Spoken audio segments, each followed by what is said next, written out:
Короче, играет тут с арбалетом в нулсе.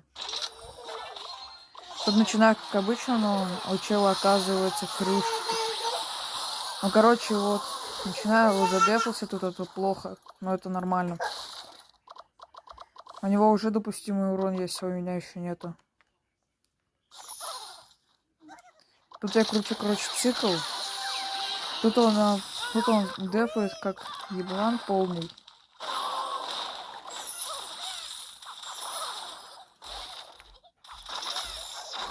Он, короче, опять крышек скидывает на мой арбалет.